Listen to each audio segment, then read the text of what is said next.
4 3 2 1 Students, we are studying the chapter number 5, Introduction to Euclid's Geometry. First of all, I just want to clear you, Euclid's the name of the scientist here. Clear?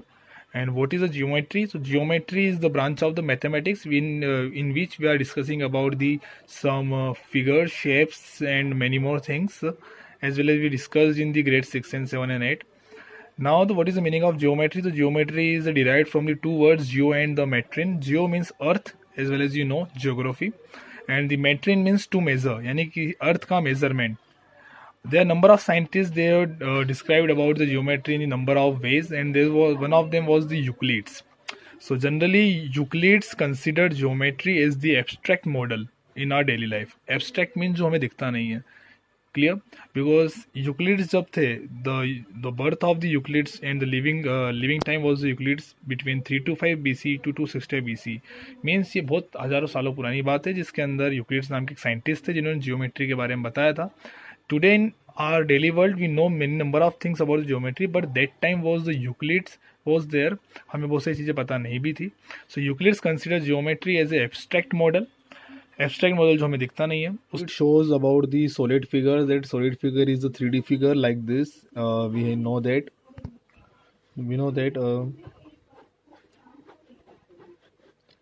this is the cuboid which has length, breadth and height, all these three things. That's why solid is 3D figure.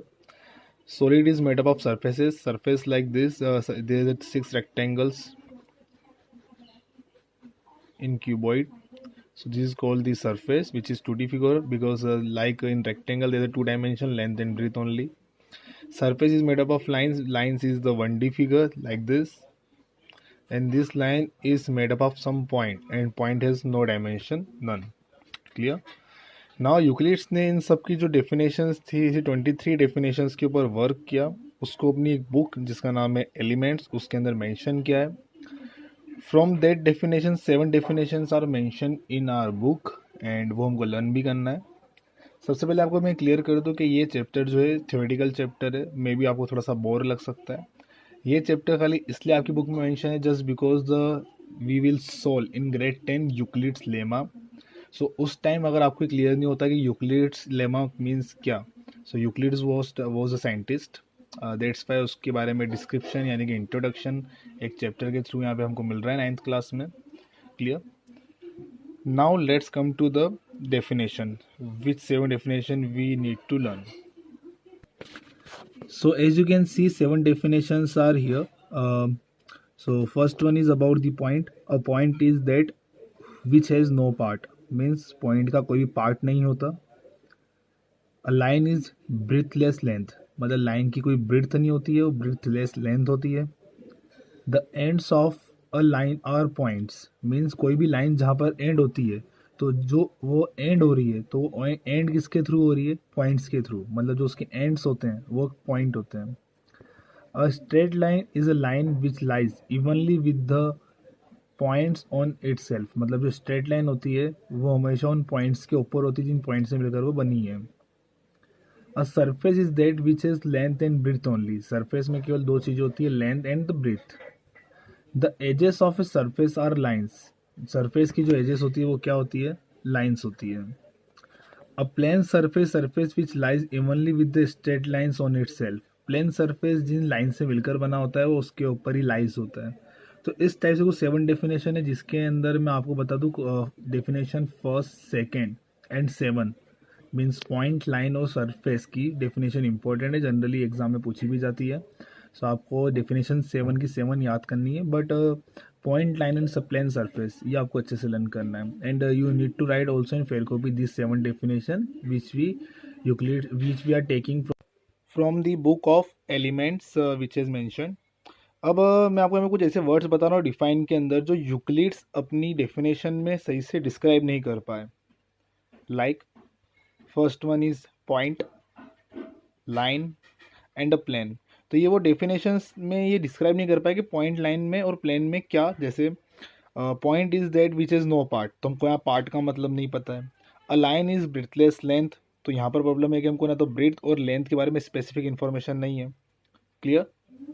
सो यहाँ पर आपको clear हो रहा होगा कि plane surface है तो plane surface which is, तो यहाँ पे सरफेस की डिफाइन क्लियर नहीं हो पाई। तो एज इट इज ऐसे बहुत सारे वर्ड्स थे जिनको यूक्लिड डिस्क्राइब नहीं कर पाया।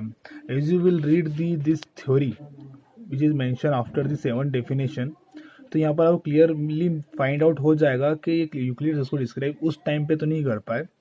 And just because of that condition यहाँ पर we are taking point, line and a plane as a undefined terms, because इन चीज़ों को हम केवल फिजिकल मॉडल के थ्रू ही शो कर सकते हैं। तो अभी हमारे एक्सरसाइज 5.1 में आएगा कि आपको डिफाइन करना होगा कुछ चीज़ों को, और उसकी डेफिनेशन में आपको ये सिलेक्ट करना पड़ेगा कि इसमें से अनडिफाइंड टर्म्स कौन सी है जो यूक्लिड उस टाइम डिफाइन नहीं कर पाए, पॉइंट, लाइन एंड प्लेन। क्योंकि हम पॉइंट को बताएंगे कैसे, ओनली हम उसको मार्क कर सकते हैं किसी सरफेस के ऊपर, बोल सकते हैं कि दिस इज द पॉइंट, बस। So this is called the undefined terms. Now Euclid's ने कुछ प्रॉपर्टीज सोची जो किससे रिलेट करती थी, ज्योमेट्री से, बट उनका कोई प्रूफ नहीं था, दिस इज नो प्रूफ, उनको हम प्रूफ नहीं कर पाए। तो उनको प्रूफ नहीं कर पाए इस वजह से उसको हमने एजप्शन बोला। एजप्शन का मतलब होता है अंदाजे लगाना, बट उन्होंने अंदाजे जो लगाए थे वो एक्यूरेट थे, बट उसका प्रूफ नहीं था। तो उन्होंने उसको 2 कैटेगरी में डिवाइड करा। ये यहाँ से चैप्टर आपका मेन इंपॉर्टेंट चैप्टर बिल्कुल स्टार्ट हो रहा है। पहली चीज़ थी एक्सियम्स एंड सेकेंड वन थी पोस्टुलेट्स। सो एक्सियम क्या था और पोस्टुलेट क्या था, पहले मैं वो क्लियर कर दूं। एक्सियम जो थे वो यूनिवर्सल ट्रूथ थे, मतलब वो मैथ्स के अंदर तो अप्लाई होते ही हैं, साथ साथ मैथ्स के अलावा वो हमारी डेली लाइफ के अंदर भी यूज़ हो सकते हैं। That's why we called it universal truth. As it is जो पोस्टुलेट्स थे वो मैथमेटिक्स में अप्लाई होते हैं, स्पेसिफिक टू जियोमेट्री, मीन्स वो जियोमेट्री में ही अप्लाई होते हैं, उसके अलावा उनको हम कहीं और नहीं देख सकते, मतलब प्योर मैथमेटिक्स वाले कंसेप्ट थे। तो उसकी एग्जाम्पल से हमने यहाँ पर यूक्लिड्स के जो एग्जप्शंस थे जिनको हमने 2 कैटेगरी में डिवाइड करा है, axiom and postulate. You also can find your definition about the axiom postulate in book. Axiom जो थे यूनिवर्सल ट्रूथ है, पोस्टुलेट जो होते हैं वो स्पेसिफिक टू ज्योमेट्री है। एग्जाम के अंदर जनरली 2 एक्सियम्स या 3 एक्सियम्स या 2 पोस्टुलेट 3 पोस्टुलेट आते हैं लर्न करने, राइट करने के लिए। सो दैट्स वाई हमको यहाँ पे सारे के सारे एक्सियम्स याद करने हैं। ये एक्सियम कितने हैं, तो ये टोटल एक्सियम 7 एक्सियम्स हैं।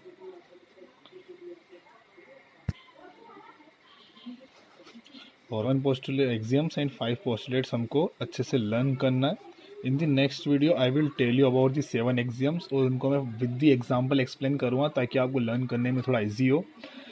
एक बार ही आप जब लर्न कर लेते हो उसको आपको राइट करना है at least 3 times, and then we will take after these axioms we will take the 5 postulates, and then we will go on the exercise 5.1 and 5.2 which is more theoretical for us. So theory wala chapter है to learn the axiom and postulate by writing. Clear? Have a nice day. Thank you.